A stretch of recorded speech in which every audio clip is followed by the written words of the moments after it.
What's up, everybody? Welcome back to That Game Channel. My name's AJ Gills. How y'all doing? I know this is a big moment for the channel, guys. I'm actually doing the weekly show on the day I'm supposed to do it.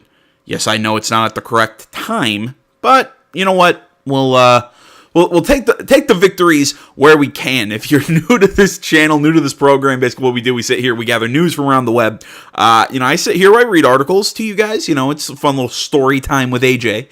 And I give my opinions, my takes, my analysis, wherever it is. Always feel free to send me articles. If you see something interesting throughout the week, you can send those to me over social media, which is all linked in the description. You can send me links in the comments, and I'll always take a look at the articles and see if if I have something to say about it, or if I think it's, worth covering on the show.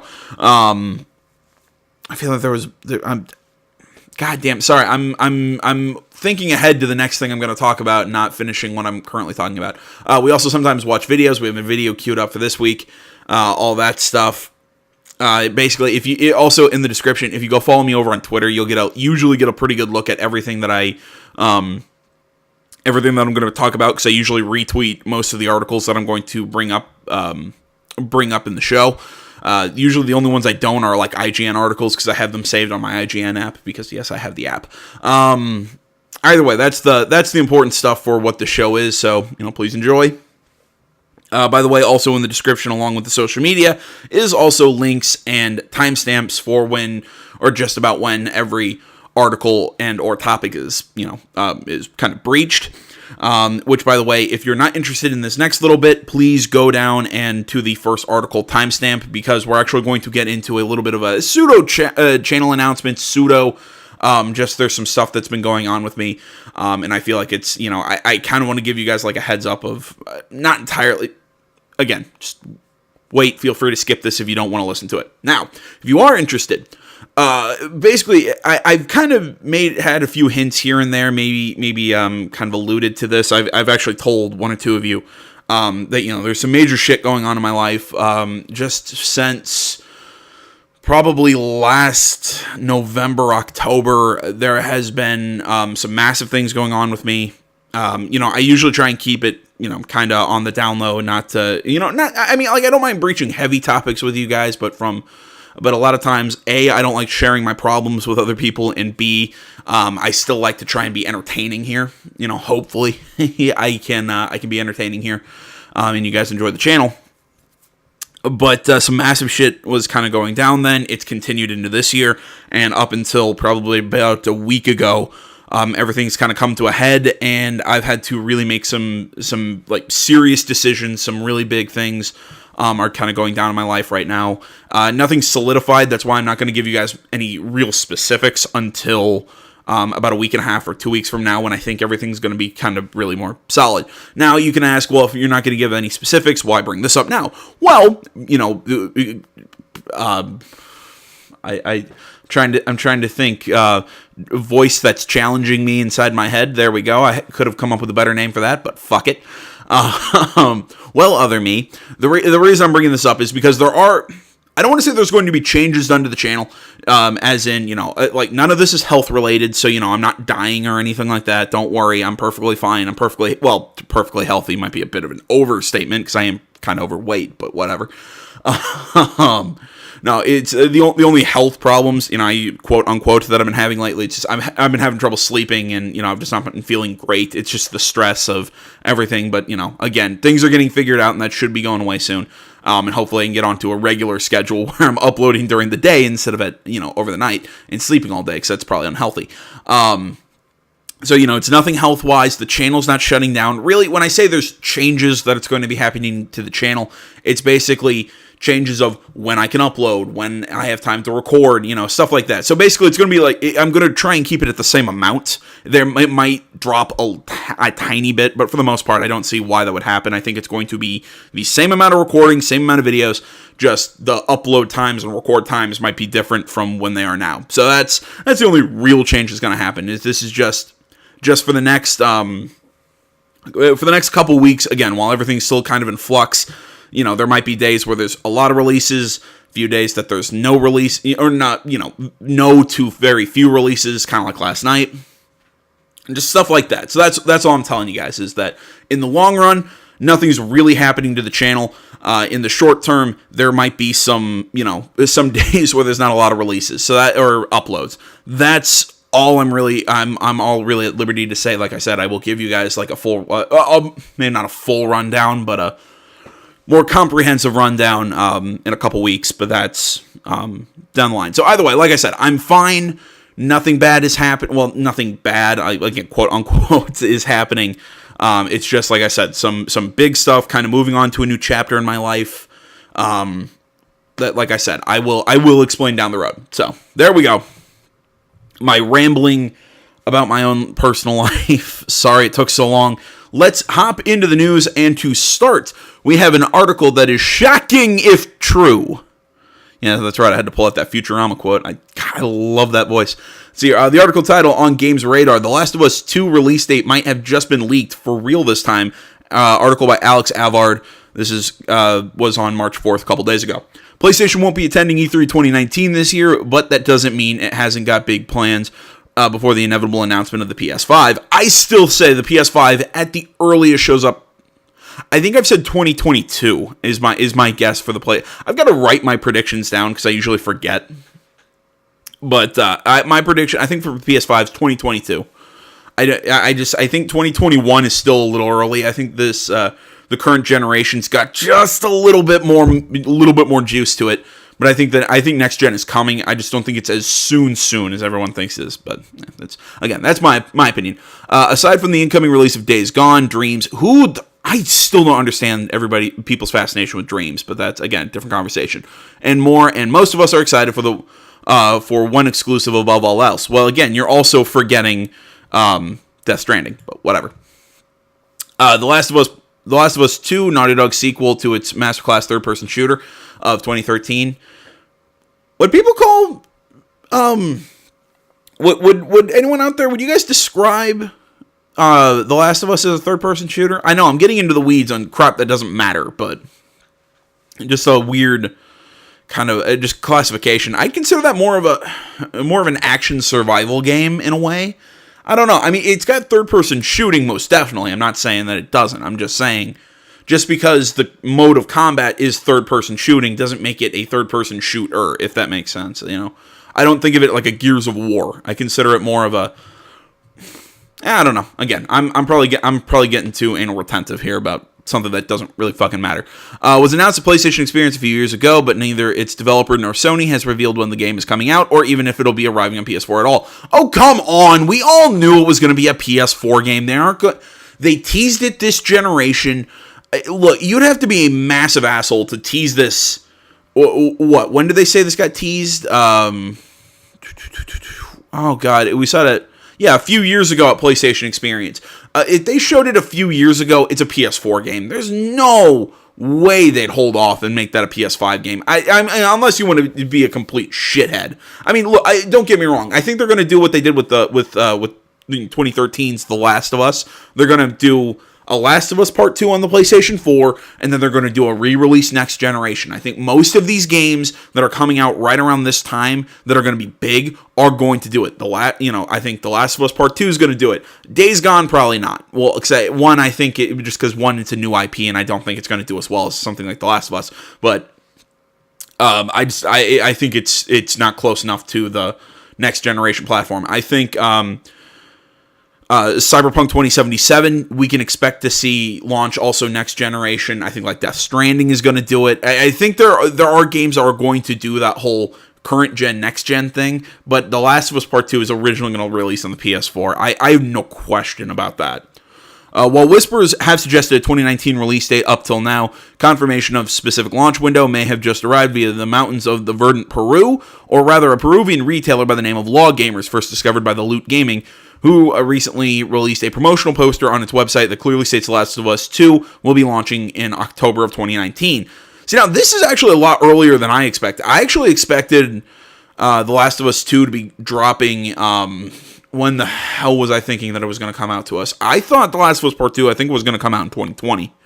Like, I didn't think it would be this year. Just because I think two Sony exclusives that are zombie-focused. I mean, granted, Days Gone is going to be more of an open-world sort of action-adventure game. while The Last of Us Part 2 is going to be that more sort of linear-based, I don't want to call it a linear, because there are openish areas, but, again, you know what I'm talking about. That sort of more linear-focused story, sort of pseudo-action game. The Last of Us, to me, is kind of a hard game to kind of pin just one genre on, but I just kind of figured, like, two zombie-focused games, it's kind of weird that you're going to launch them on two halves of the year, especially with them both being PlayStation exclusives, but I guess when you're The Last of Us, you don't really have to worry about other people. But yeah. Let's see here. Game Signal. Peruvian gaming retailers Law Gamers have issued promotional material for The Last of Us 2, suggesting October 2019 release date, hashtag PS4, hashtag Naughty Dog, hashtag Last of Us. Law Gamers has yet to confirm anything outside the small print of the poster, however, so it could well be a speculative image that wasn't meant to ever make its way online. Still, this October 2019, window corroborators with everything we've heard about The Last of Us 2's impending launch so far, especially as Sony needs a flagship fall title, and it looks like Death Stranding is still miles away. That one I'm going 2021, personally, is my guess. Still miles away from completion. Naughty Dog nor Sony has commented on this apparent leak and are unlikely to until they make an official announcement. Sorry, my glasses are, I don't know, we're sliding off my face there. An official announcement about the game's schedule. But the idea that we'll be playing The Last of Us 2 within 6 months' time is nothing short of tantalizing, even if we have to. God damn it! Why can't I love Games Radar. I can't ever read their. I don't know what it is. It's like a font thing. The lettering is so thin. It's messing with my eyes here. Even if we have to take it with a pinch of salt for now. There we go. See, with Death Stranding being so far out, because like I said, I think Death Stranding is going to be a 2021 launch and not be a 2020 launch. God, I keep forgetting we're in 2019. Honestly, I thought it would make more sense that The Last of Us Part 2 would come out next year. I mean, as much as I don't want to wait for it, I just think as far as Sony exclusives go, I think they've already got their kind of, except what, they got Days Gone coming out right now, kind of filling up this first half of the year. I believe the Ghost of Tsushima is supposed to come out this year, also in the fall. So I say let that be your big fall exclusive from Sucker Punch, and let Naughty Dog's game kind of take over 2019 or 2020. I mean, especially with the rumors that, and I still believe this, that Cyberpunk 2077 will come out before next year's E3, and I believe I wouldn't want to compete with that game personally. I mean, if I had to actually peg a release date for Cyberpunk 2077, and I know I'm kind of getting off the topic of Last of Us, but for Cyberpunk, I keep saying before next year's E3, or between this upcoming E3 and the next E3, my guess is May of 2020. I think they're going to do a similar thing to what they did with The Witcher 3. But with The Last of Us, I don't know. There's just something about saying it coming out in 2019 that I think there's enough games that we already know Sony's got this year that I feel like they'd be smart enough to go, look, let's kind of spread it out a little bit. Let's keep it in the pocket just a little longer and wait until maybe early 2019, but I think they're going to wait till fall of early 2020, god damn it, sorry, for The Last of Us Part 2, and that they're going to hold off on it, but I think they might even hold off on that one till fall of 2020, but I don't think we see The Last of Us this year. Now, look, if I'm wrong, great. I want to play The Last of Us Part 2. I'm totally fucking in. I loved The Last of Us. But I don't think The Last of Us Part 2 comes out this year just because of everything else that all the other Sony exclusives that we already have knowing coming out this year. I think it makes more sense for them to hold on to it and let it be the big 2021 release. But again, that's just my opinion on this. And now, as far as the veracity, is that the correct word? Like how correct this is, I couldn't tell you one way or the other. As far as I know, Naughty Dog or PlayStation, neither of them have come out and said, "Look, this is correct." So this is as far as we know, this is this is one of those that's like, hey, there's been a posting on like the Korean ratings board for this sequel that we didn't even know was happening. It's stuff like that. While yeah, I think I definitely think it's within the realm of possibility. I take it as it's a rumor. It's not been confirmed. So I wouldn't go putting money on it being October, But I will admit it is possible. All right, moving on to our second article. This is probably going to be a quick one. See, I don't really have a whole hell of a lot to say about it, but I know there are some people in the audience who really do like Borderlands, which, by the way, I do plan on playing through at least Borderlands 1. But I own the pre-sequel. I'd still have to get my hands on 2. But, yeah. My plan is to play like the new version of Borderlands, and then probably get the Handsome Collection and play the pre-sequel in 2 before we play 3. But either way, that's not important. Let's see here. I haven't even read what the name of the article is. Borderlands 3 won't have co-op players fighting over loot. Article by Tom Marks of IGN. We still don't know a ton of hard details about Borderlands 3, but one new piece of information that came alongside its release date was a pretty significant change to the way loot drops. The way loot drops while playing co-op. In Borderlands 3, every player will have their own loot drops that only they can see. A post on the PlayStation blog revealed. Traditionally, everyone can see all the loot in Borderlands, meaning other players could nab a tasty-looking gun from you before you had the chance to pick it up, but that will be a thing of the past. See, I think that's something that we've been seeing a lot with modern-day loot shooters. Like, that term's even sunk its way into my vernacular.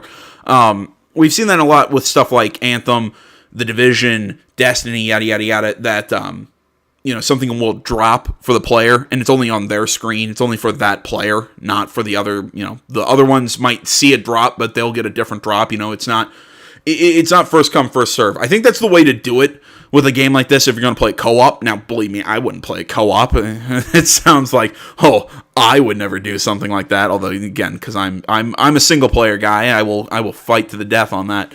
But what was I talking about?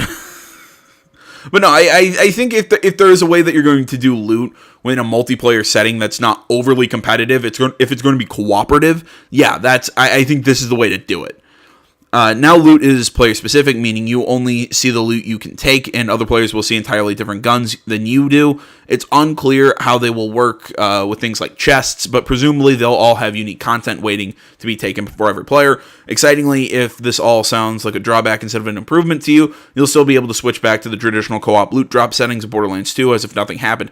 Okay, so that's interesting that you leave it up to the player to decide how they want to do that. See, I like games that offer you that decision. I think I was talking with Brian Gotti about this when I was playing, I think it was Devil May Cry 5, and I was making some changes to the, what was I making changes to? I was making changes to the control set layout, because I had a problem that they put their melee on Y and their ranged gun shooting on X. That was just weird to me because, again, in my traditional way of playing games, X is your melee, Y is your gun. I'm thinking of like when I play like Bayonetta or something.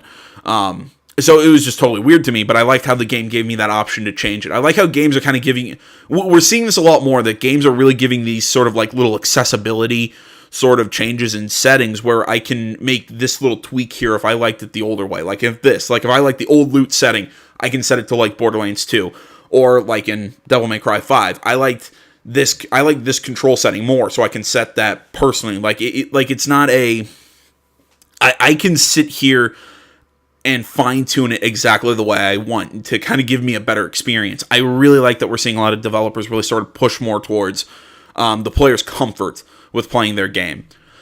The blog post also details some of the changes coming to that loot, specifically with new additions for each gun manufacturer. It explains that, and I quote, Atlas now offers guns that fire tracker tags and smart bullets. Dual weapons feature alternate fire modes. And the Molly 1 range now incorporates firearms that can toggle between two elements and deal guaranteed elemental damage, end quote. I also think that I was reading an article that said that there is a gun that you can shoot or like throw or something that basically it shoots. I'm trying to think exactly what did they say. It's a gun that shoots another gun that chases enemies around and hurls insults at them. That is the greatest idea for a gun ever, probably since the dubstep gun in Saints Row. And that's right, I love the dubstep. I love the dubstep gun. Dubstep gun. God damn it, come fight me. The co-op loot changes also come alongside the potential inclusion of cross-platform co-op. Interesting. But that's according to a Microsoft... Oh, so yeah, it's Xbox PC. Never mind. But that's according to a Microsoft listing that could potentially only be referring to usual Xbox PC crossplay, probably. That other Microsoft Store games use. Borderlands 3 is set to release on September 13th with a whole bunch of different additions and bonuses available to pick up from. That's not surprising then that Microsoft that if it showed up in the Microsoft Store, I'm willing to bet you, I'm willing to put dollars to donuts that it's only going to be Xbox PC crossplay, because I don't see a reason for Sony to do crossplay. Like, I know so many people want it, and that's the only real reason for them to do it, because other than that, why? I mean, I think that's kind of been Sony's whole thing with it. You know, when people are like, well, I want to play Fortnite with people who are playing on Xbox, and Sony's like, nah, it's just work. Why? You know, they've never really had incentive to do it. I mean, Sony's been kicking the crap out of Xbox, and it's one of those that, okay, we get crossplay. Well, how's it really help us? I mean, you people already have a PlayStation. I also don't see it as a selling feature. I don't know. And I know that sounds like I'm saying Sony's filled with assholes who are saying, you already bought our product. We don't have to make things better for you. No, it's just, it's such a little thing that it's one of those that, why do it? I've never understood why Sony would. I don't know. Just like, I think if you and your friends are all going to play Borderlands 3 together, get it for the same platform. I don't get that whole... I don't know. Maybe it's because I'm not a co-op guy. I don't understand the whole cross-platform debate. It's just... It's always seemed so... Just... Oh... I don't want to say it's a controversy. It's always seemed so just needless, in my opinion. But whatever. I'm getting caught in the weeds here. Moving on to the next article, we have Player Unknown doesn't want to make PUBG 2. Article Adam Bankhurst, IGN. Brendan Green, the Player Unknown in Player Unknown's Battlegrounds, has recently discussed his decision to stop working directly on PUBG and how he doesn't see himself making a PUBG 2, as according to him, he's done, and I quote, Battle Royale, it's time to try something else, end quote. In an interview with GamesIndustry.biz at GDC, Green opened up about how the last 2 years have been an insane rush, quote unquote, with some highlights including the incredible success of PUBG, securing a temporary exclusive deal with Xbox, and changing the gaming landscape, and paving the way for other battle royales like Fortnite, Apex Legends, and Call of Duty Black Ops 4 Blackout Mode. I'm not sure if we should be thanking him for that, because frankly, I think the battle royale thing was cool when it was PUBG, and then Fortnite. I've always said this. Look, PUBG made a mistake of it didn't change fast enough. It just kind of dropped, and it was just one map and one game mode. The fact that it was so dominant and so popular for so long, I think is an accomplishment, but there's a reason Fortnite came in and pantsed it. It's because Fortnite had that kind of cartoony art style, so it gathered a much larger swath of people. It was always new challenges, there was new this, that, the other thing. PUBG remained static for way too long. But beyond that, should we really be thanking them for Call of Duty Black Ops 4, for the blackout mode in Black Ops 4, for whatever Battlefield's doing now, the other games that have been doing Battle Royale modes that need to just freaking stop it? I won't bash Apex Legends because I have heard a lot of really good things that people have been really enjoying it. So kind of like it's like a new PUBG or a new PUBG, the new Fortnite, whatever. I've heard great things about Apex, so I'll hold off judgment on that. But Black Ops 4 and all the other ones, in my opinion, they were flash in the pans, and then people just go back to playing Fortnite. I don't get it. I'll say the same thing about this whole Battle Royale online only thing that I have about the loot shooter / games of service, whatever you want to call it, The Division, Destiny, all those kind of games. One of those games will eventually dominate, and the rest will all and then there will be kind of like 2 or 3 little ones that kind of pick up the scraps. That's just how it works, and PUBG has kind of been relegated. I think, if anything, PUBG's kind of just been knocked out of even the scraps area. Because I think PUBG's really just kind of... I don't want to say it's dead, but it's nowhere near what it was even a year ago. So that kind of makes me sad too, because I actually like PUBG. I own it. I haven't played it in the longest time. But either way, and I quote, "It's been wonderful, and there's more coming." End quote. Green says, "Quote, It's a good genre that has space to grow. Last man standing, death matches. There are so many different takes you can have on that. I'm still waiting for For Honor Battle Royale, something with big knives, end quote. Green went on to discuss his decision to move on from working on PUBG directly, and how a big part of this decision was the strength of the team working on the Battle Royale title. And I quote, "They have the reins of Battle Royale. They know what PUBG and our Battle Royale is. They understand that we want from the game and what we want to do to it moving forwards. So I saw it as a good chance for me to announce special projects," end quote. PUBG special projects will be Green's next adventure, and while the whole project still very much in the early stages, you're missing a word in there somewhere, it allows Green to have the freedom to create as he did when he was coming up with the mods that would eventually lead to PUBG. As for what this new game would be, Green wants to, quote, "explore online experiences and how to connect people in ways that we haven't really done before," end quote, which appears to indicate it may not be as competitive as PUBG prides itself on. Perhaps most interesting, he revealed that he doesn't, quote, "really intend to make PUBG 2, end quote, and he feels that it is time to be creative and work on something new. Quote, "The last man standing concept is great, but I've done that," Green said. "I don't really intend to make PUBG 2. I've done Battle Royale. It's time to try something else. These are ideas about how we connect to people and how we provide the different experiences I have," end quote. After creating a mega hit like PUBG, some would feel immense. Okay, you know what? Screw it. I'm like, if this keeps going, I'm just gonna cut off here. But now we're almost done with the article. Green mega hit like PUBG, some would feel immense pressure to create another next big thing. Green feels, quote, "so lucky to work with PUBG Core, as they aren't pressuring him to do so. They want him to experiment and create without any added pressure." Well, again, that's how you got PUBG. So yeah, I just kind of let him loose, kind of like Kojima. You just kind of like, here's a room, here's a team, make something. Great, we just made millions of dollars. We're not doing this for profit, Green explains. Eventually, someday, we may do, but right now, it's just about having time to explore. There is no deadline here. This is us with a few years to play. Gaming and the industry has become so hard. This is a very lucky thing we have. We can generally explore and be curious for some time, end quote. No, like I said, I'm not surprised that we're not going to see a PUBG 2. If anything, I'll actually say good. As much as I actually liked PUBG, what would the point of a sequel be? Just keep adding to PUBG instead. I think that's what they're planning on doing. As long as PUBG remains viable, I think that's the smart decision.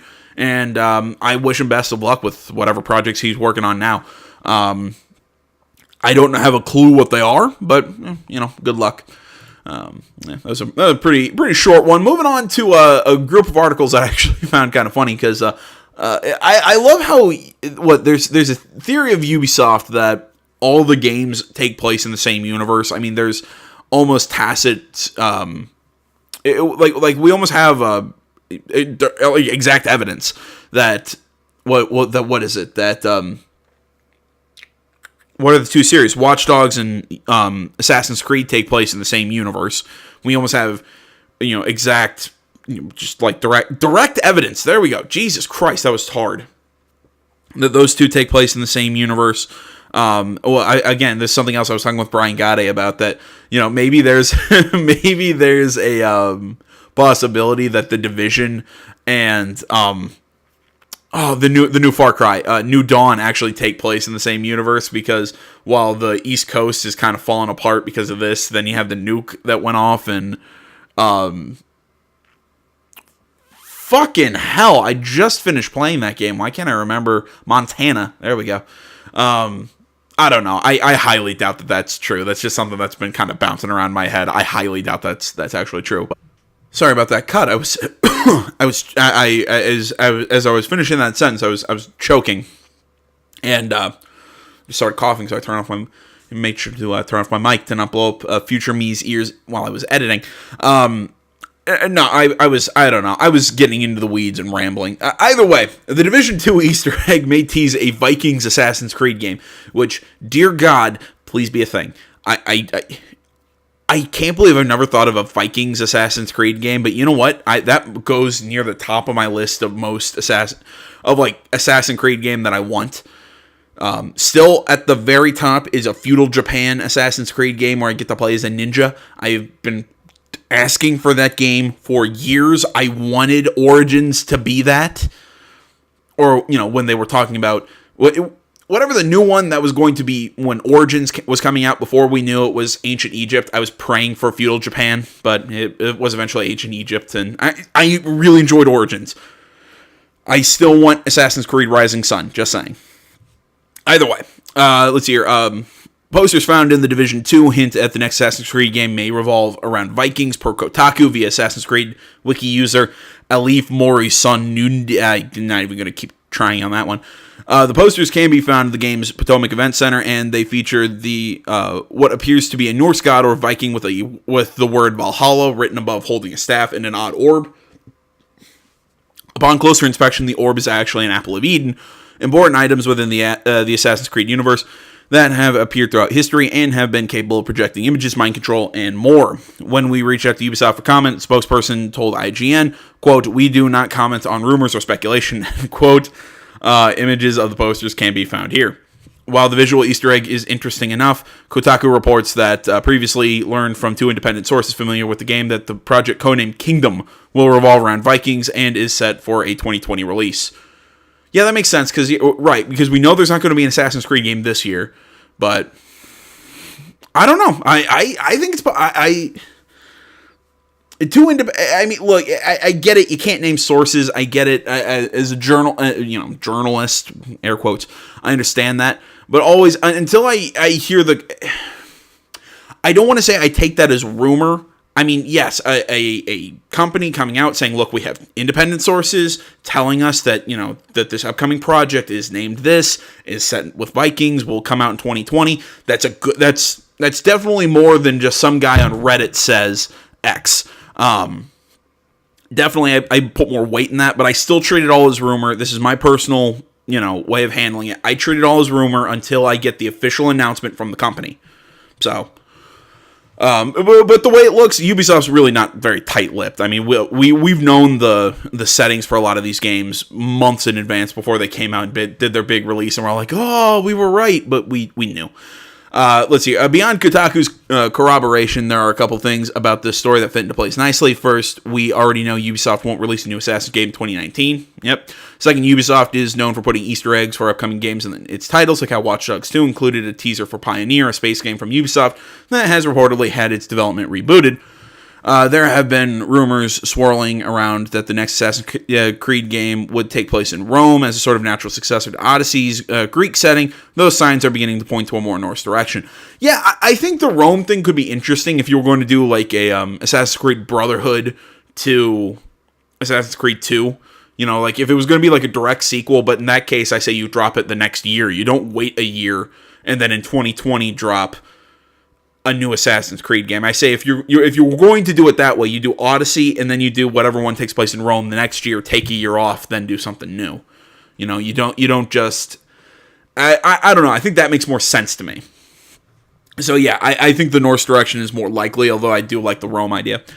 For more on Assassin's Creed Odyssey, check out all that stuff. Now, the exact possibility of this, I leave it up in the air. I don't know. Like I said, until we start seeing more evidence of this, I'm not going to take a firm position. All I know is, dear God, I hope this is real. Or I hope this is right. I would love a game set with Vikings and all that, like actually kind of go back to kind of like 4 with that sort of... No, you can't really do 4's naval combat because you don't have cannons. Sorry, there's something about the naval combat in Odyssey that's just, it hasn't grabbed me like 4's did. Maybe because it feels like a cheap imitation of 4. I don't know. But I feel like you could do some really cool things with Vikings. Maybe, oh man, you know what I would really like to see them do? I would really like to see them do a game where it kind of, I think you could kind of do it with Vikings. You could probably do it with in a lot of different areas, but to have something kind of like Brutal Legend. And I know this is weird that I'm bringing up Brutal Legend when I'm talking about Assassin's Creed. Do something like Brutal Legend where like your actual missions are, you're with your main character, doing your stuff and all that. Hell, actually, I think I think my idea for a feudal Japan Assassin's Creed game, this could actually work if you play kind of like as a ninja. Like, like you steal battle plans, troop positions, a bunch of shit like that. And then you set up for like large scale battles that you can control kind of like an RTS.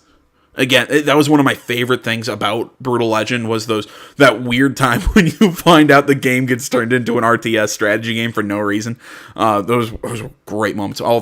Dear God, if it wasn't for all the copyright music in Brutal Legend, I would still play that on the channel. I love that game. Go check it out if you haven't. It's amazing.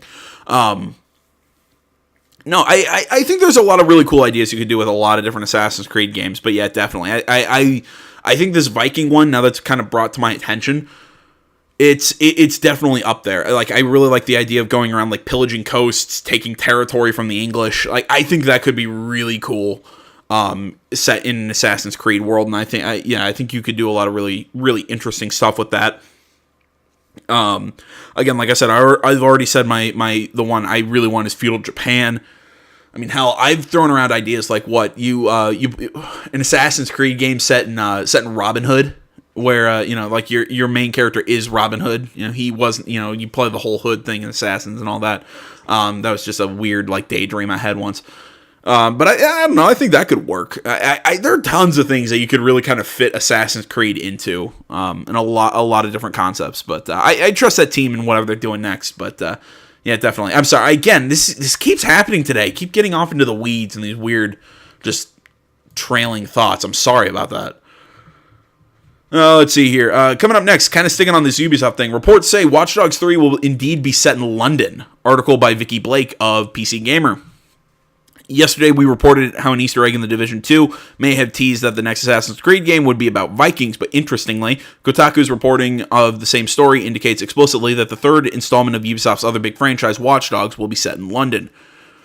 This has been rumored for some time. Of course, we said as much when Ubisoft confirmed details of its upcoming E3 conference. Plus, we know a patch that revised the ending of Watch Dogs 2, including references to Brixton, a location in the UK capital. Kotaku is now reporting the rumor as true. However, news that has been picked up by a variety of fans and communities, including at Reset Era. You know what? Honestly, I've never seen the patched ending for Watch Dogs 2. I haven't gone back to it. There's just something about Watch Dogs 2 that didn't draw me in. Not saying that Watch Dogs 1 was perfect and drew me in. Like, I love the concept. I love the gameplay of Watch Dogs. I loved that. I loved the 3D printer aspect. I loved Marcus as a character. It's just, I think Watch Dogs 2 was kind of the start of this new modern storytelling technique that Ubisoft has really been trying to push. This sort of... It's tried to take that idea that Rockstar has made in all their games, and I've brought this up on multiple times about the way how I love Rockstar storytelling, where it's all these individual missions that are you have all these individual missions in these like little kind of storylines that are all kind of running parallel, but eventually you hit a nexus point. Everything comes together at one point, which kind of draws you from chapter to chapter. Red Dead Redemption does this, GTA does this, Bully does this. I guess Manhunt doesn't do this, but Manhunt's a very different kind of game from those other three. A lot of the modern Rockstar games that we play now uses a storytelling method sort of like this. Like, so I think a lot of games are trying these, hey, we're going to have these multiple, especially open world games, we're going to have these multiple storylines all kind of run parallel to each other. They're all kind of important, and they're all going to come together at the end. The problem is, in my opinion, I don't think Ubisoft's ever pulled it off perfectly. I mean, they tried to do that with Far Cry 5, and I don't think it worked at all. I think each individual region in the game felt so separate and divided that it didn't even feel like one county or one place that you're fighting. I prefer when, with these games that, again, it's I like your main stories. Like, maybe you'll have 2 or 3 stories that can be completed, 2 or 3 missions that kind of can be completed in any order, but at some point you hit this is ending the chapter, this is starting the chapter. I like that storytelling method. But sorry, what did I say earlier or a second ago that I keep getting off into the weeds here. But no, I really liked the gameplay and everything for Watch Dogs 2. There was just something that really kind of kept me from really diving into it. But I like the idea of one being set in London. I don't know why.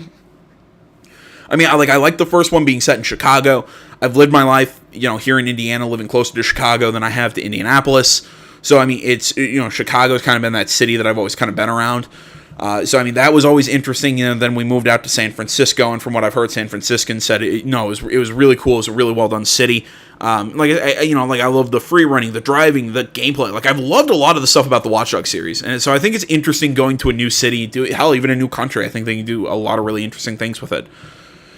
The most interesting aspect of this will be how it affects Watch Dogs combat, particularly firearms. Whilst it's certainly not impossible to get a hold of a gun in the UK, it's not easy either. So quite how, or even if, this will be taken into account remains to be seen.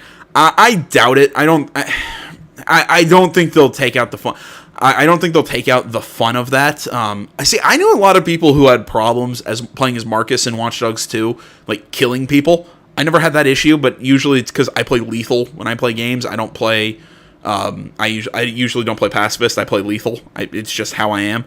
I don't know. I mean, that's an interesting idea of a different country with different gun laws and everything. But yeah, I mean, hell, half of Marcus's arsenal, there's no way any of that was legal. I mean, he had automatics. He can't own those. So again, that's an interesting point, but I highly doubt that that's actually going to happen, at least in my opinion. It's been almost 3 years since we explored... Oh, wow, it's been 3 years? Jesus. Since we explored San Francisco with Marcus and Watch Dogs 2. PC Gamer's Watch Dogs 2 review, we said, silly, strange things happen often, but only if you ignore the missions and mess around in the beautifully realized open world. That's where Watch Dogs 2 true enjoyment lies. I agree.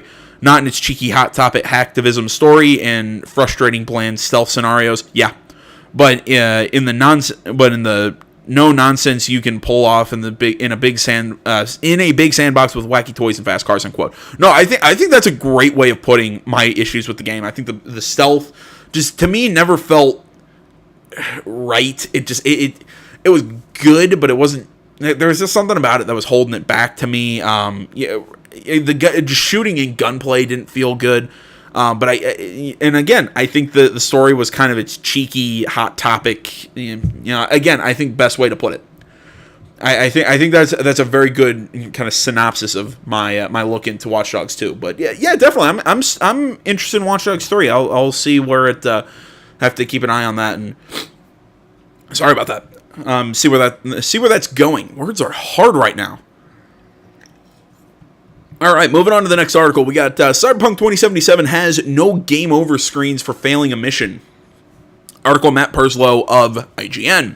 The only game over screen you'll see in Cyberpunk 2077 is when you die. No matter how badly you mess up a mission's objectives, there will always be a way to continue playing without having to reload from a checkpoint provided you don't die. See, now that's interesting.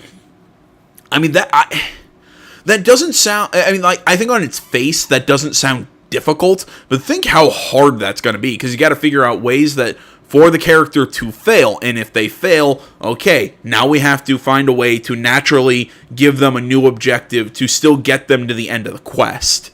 Or I think that's a really interesting way of handling this. Like I said, I mean that's got to be a lot of work in it. But again, if there's, as I keep saying about this company, if there is a company that I trust to do something that ambitious, I give it to CD Projekt Red. Hell, I mean, I love CD Projekt Red quests so much. I mean, that's probably my favorite thing about The Witcher, is just running around, just even doing random side stuff. I love their quests. According to CD Projekt Red's quest designer Philip Weber, who recently spoke with German website GameStar, the development team approached mission design with an overarching question. Give me a second, guys. Sorry about that sniffing. That was... I know, that's gross. I apologize for that. What was it? Approach mission design with an overarching question. What is the stupidest thing that the player could do? Great. With this philosophy in mind, quests have been designed to allow all kinds of player behavior, ensuring the game never fails players for engaging in unconventional activities. See, another thing I like about this is the way that you let players play their way. It takes a little bit more work, but giving more than just that kind of binary left-right choice that I think a lot of games are. Oh, you're in the driver's seat. You decide where you go. Okay, but I really have like two decisions, and I'm going to go one of two ways.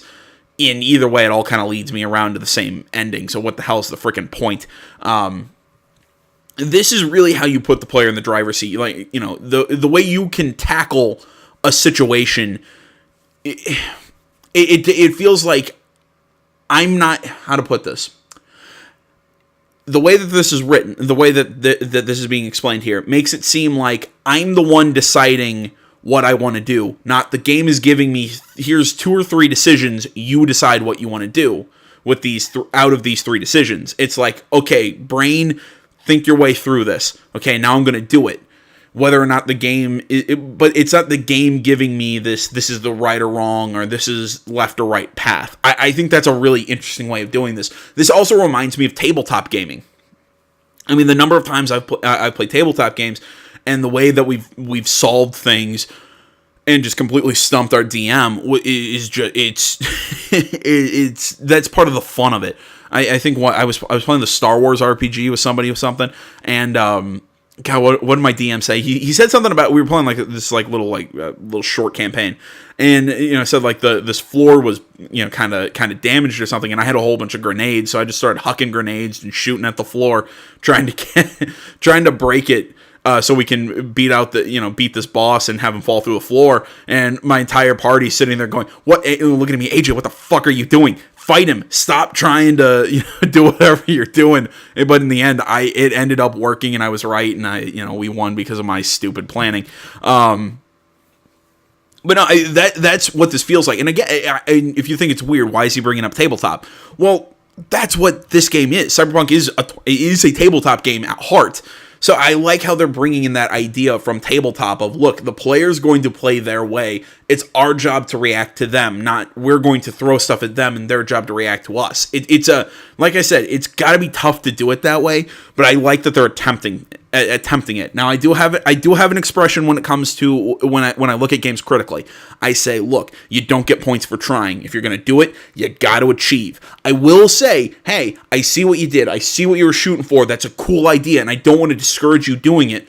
But when it comes to this game, you didn't achieve it. I can't give you the credit for it. But you know what I'm saying? I can't give you points for it, but I can say that was neat, and I'd love to see you really accomplish it. Sorry, right there I got into the weeds.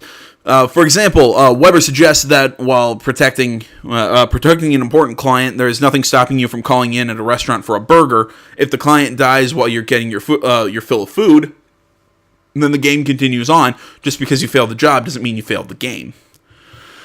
Games have a long history of frustrating mission design, with an instant fail stealth mission being one of the most well-known. If Weber's comments are anything to go by, there certainly won't be any of those in Cyberpunk 2077. Cyberpunk 2077 will be at E3. Yeah, we already know all that stuff.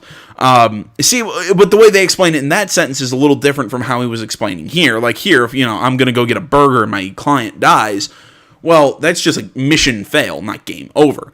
See, that's different from how you were explaining it up here. The way I'm like, because The Witcher had missions like those, like where it's, oh, you failed the mission, but it's a side mission, so who gives a shit?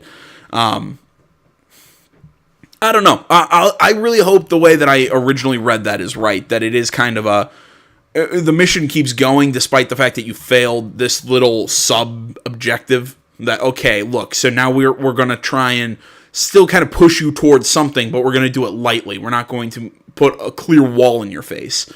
I don't know. I'm super pumped for Cyberpunk 2077. I've been saying this for the longest time. I so hope that I so hope that I'm wrong and we do get this fall and not next May like I'm thinking. So, all right, moving on to our last article. This is a game that I've been seeing articles about recently, so thought we'd take a look at the article here on IGN, and then IGN has about like 15 minutes of gameplay that we'll take a look at over on YouTube after we're done with this article. I feel like there was something else, but yeah, this is the name of the video, by the way. I don't know. I feel like I had a thought and it's gone. New game Darkborn makes you a literal monster seeking bloodthirsty revenge. Article Brendan Tyrell. All right, this already sounds like it's up my alley. IGN is probably is proud to exclusively reveal Darkborn, the debut game from developer The Outsiders. Previously codenamed Project White, Darkborn is a story-focused action game where you play a literal monster in a classic revenge story. Though still in development in a pre-alpha state, Darkborn is a first-person mixture of stealth and action as you inhabit one of the titular creatures in a bid to visit vengeance on the Viking-like humans who inhabit the world.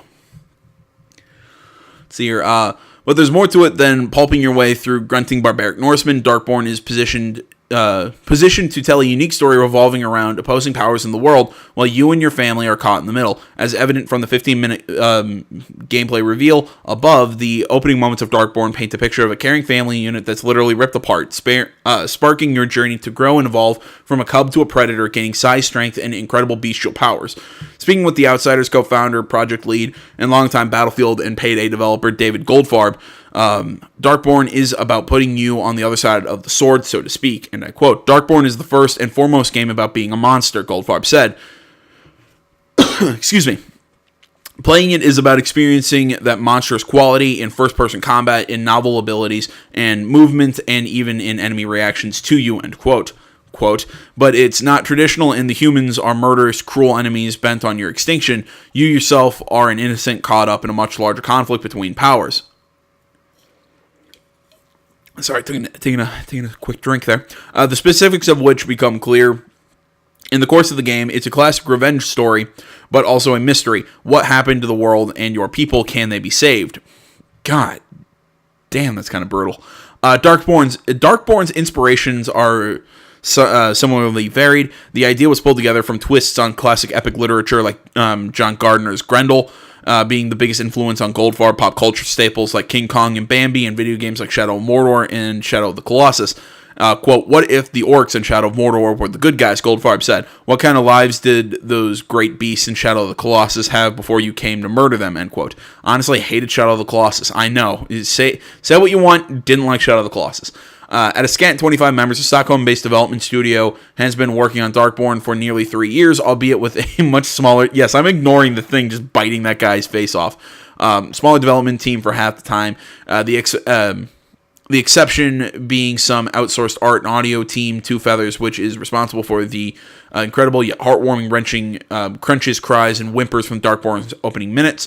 Quote, "Originally, The Outsiders was founded to try and develop the type of games we wanted to play that we felt no one was making," Goldfarb said. "Darkborn was the first of those games," end quote. Though there's currently no release window, The Outsiders' vision seems to be coming together nicely as Darkborn meets its way to an eventual PC release with the possibility of a home on console over the God damn it, a possibility of a home on consoles over the horizon.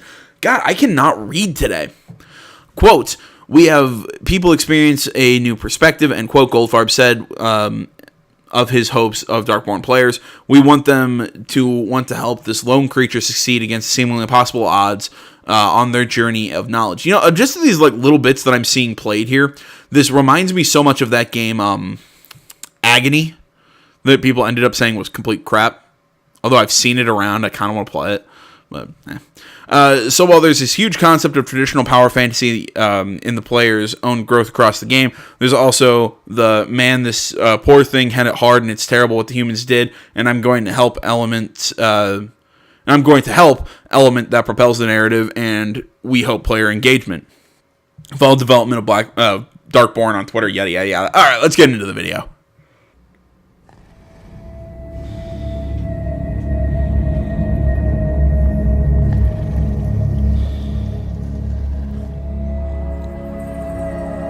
God, I can't tell what these things look like. Like they look really familiar. Like, but I can't pull off. I can't pull out the what it reminds me of though out of my brain.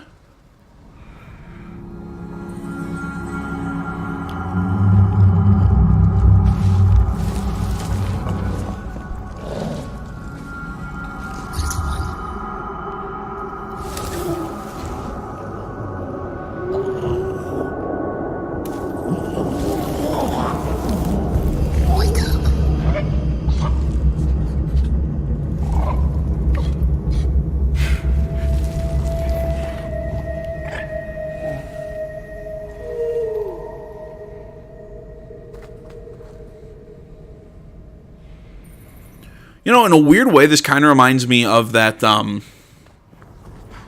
my god, isn't like Odyssey, like the human evolution or whatever that game by, I can't remember his name. He was the guy who, the original creator of Assassin's Creed. We took a look at that video. I think it was like Odyssey, Mankind Revolution or something like that. Like that for some reason I can't remember the name of the game off the top of my head. That's what this reminds me of in a little bit. Like, they make it sound like there's going to be, like, some sort of, like, evolution or something. Like, as you play the game, like, level up, you'll actually be able to get new monster powers, stuff like that.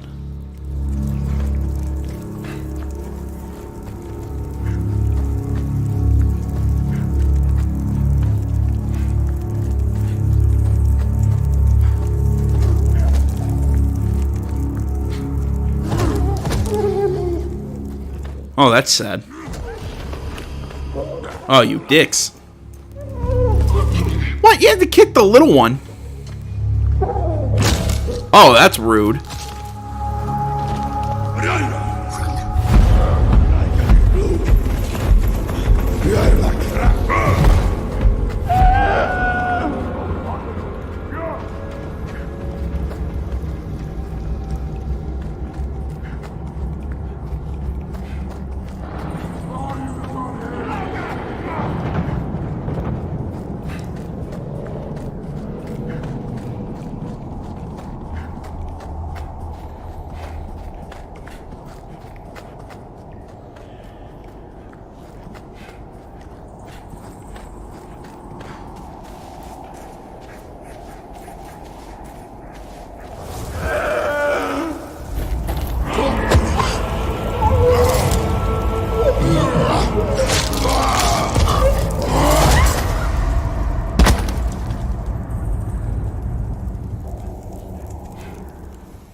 So what, are we, like, pushed on by this, like, our monster god or something like that? Is that what this is? Like, what is this voice? I know I'm asking you guys who have no idea. I'm just kind of just... I'm just posing questions and seeing what you guys think. It's kind of...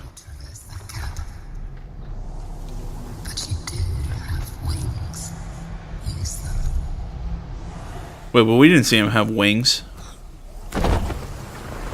Oh, what? Okay, so what? He's like part flying squirrel?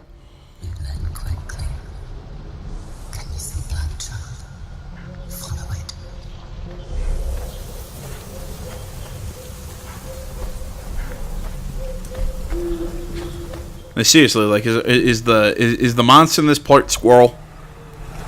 It'd be very adorable if it was.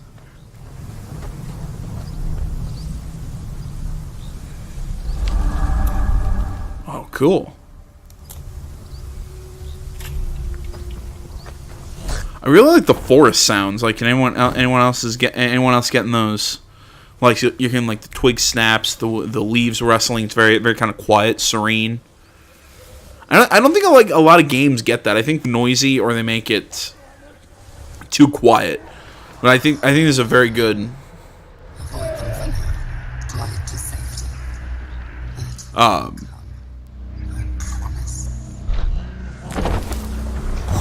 Little hide spots in the bushes. Yeah, I think the sound design is really good.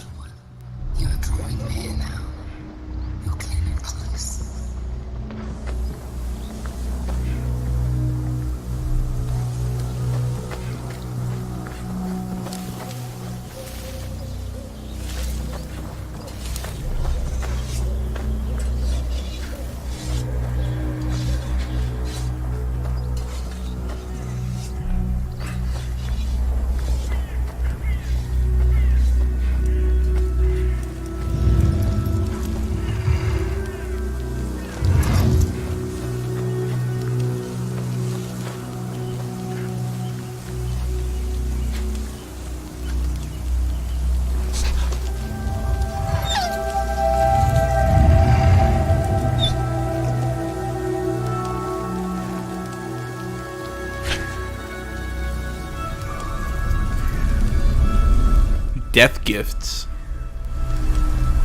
Thorn throw and something bite.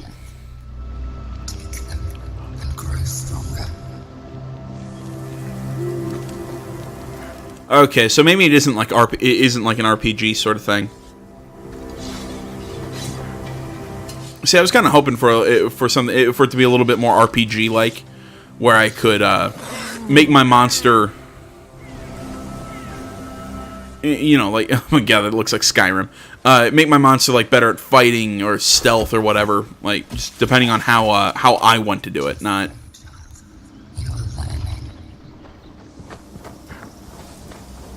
You know what I'm saying? Like how I want my thing to evolve, not what's the word?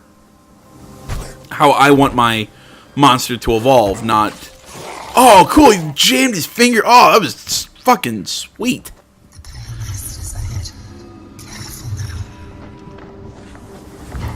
I think you get what I'm trying to get at there.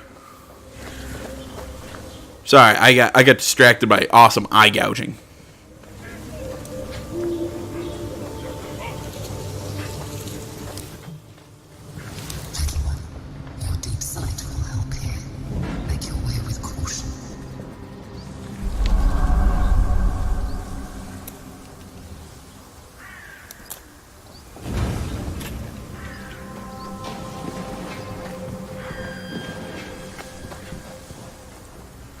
We're only halfway through this.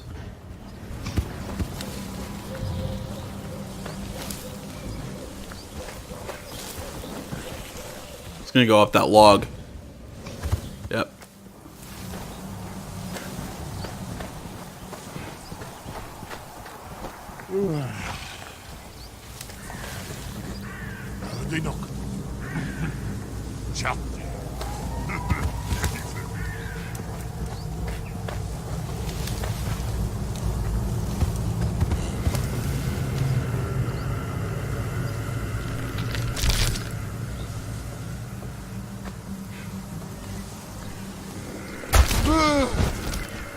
Oh, that is sweet.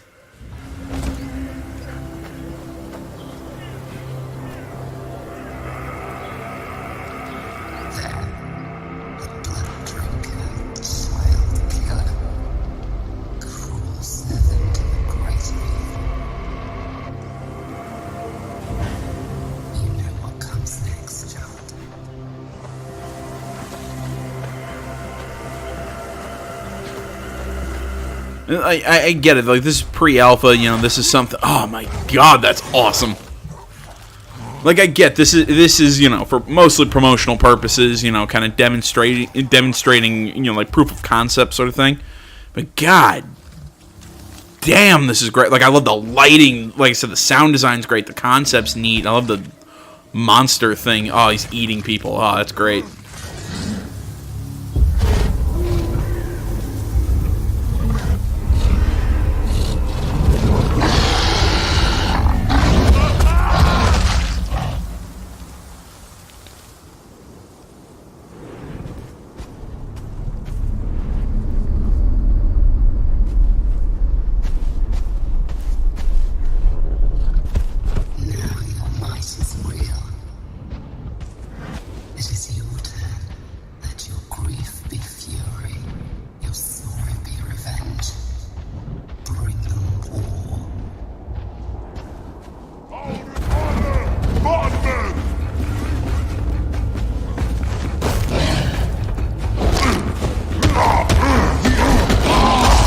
His arm, his arms fly out a little wonky, but again, pre-alpha footage, I get it. It kind of reminds me of Skyrim in a way. Well, actually, very much like Skyrim. I mean, in setting, the UI, everything. No, UI is not necessarily the right way to explain that. Just the first person sort of combat, the general look.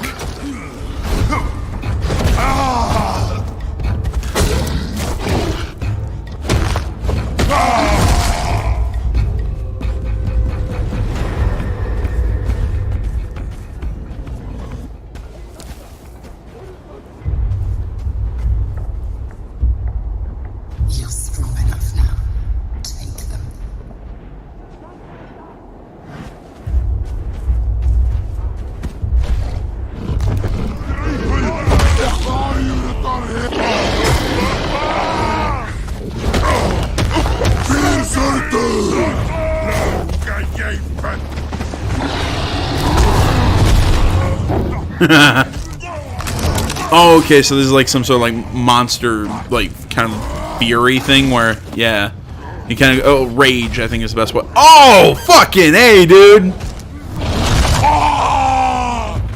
Okay, so we got a bunch of beheadings. Guy got his heart ripped out, and then that guy had his arms torn off. I am sold. Oh, that was awesome.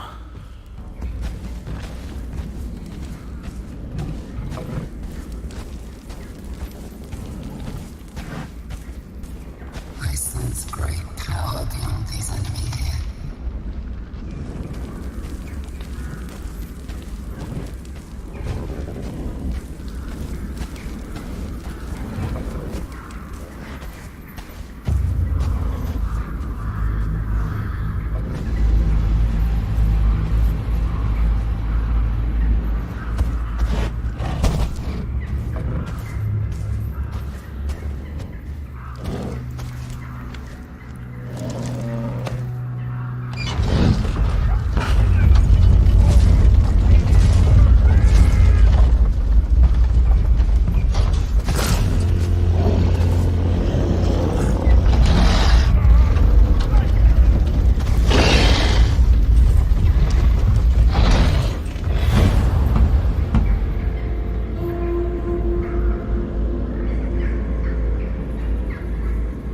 Whoa, let's go back there for a second.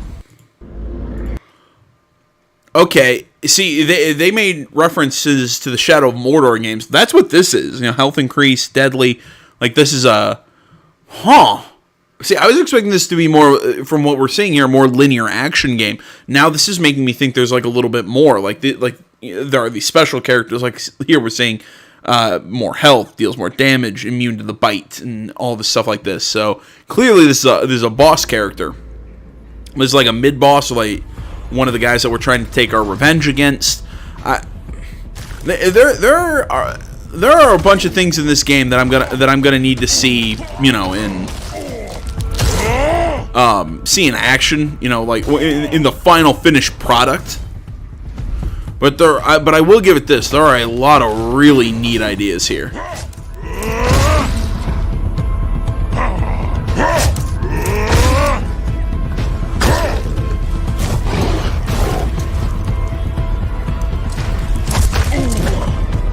Is that whip made out of something? What's the term? Is that like something organic, or did he just pick up like a root or something, use it as a whip? Or is that like made of his skin? No, that's like he found. It kind of looks like Kurama's rose whip from Yu Yu Hakusho. Anyone else kind of notice that?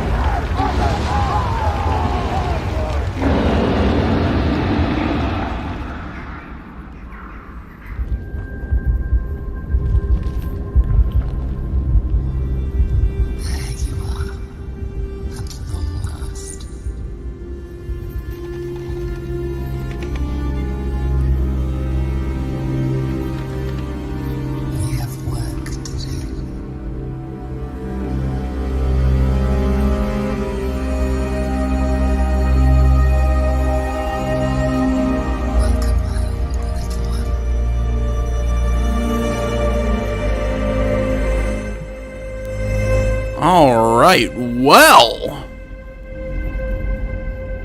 I will say I am very interested in this game. We'll have to see where that's there you have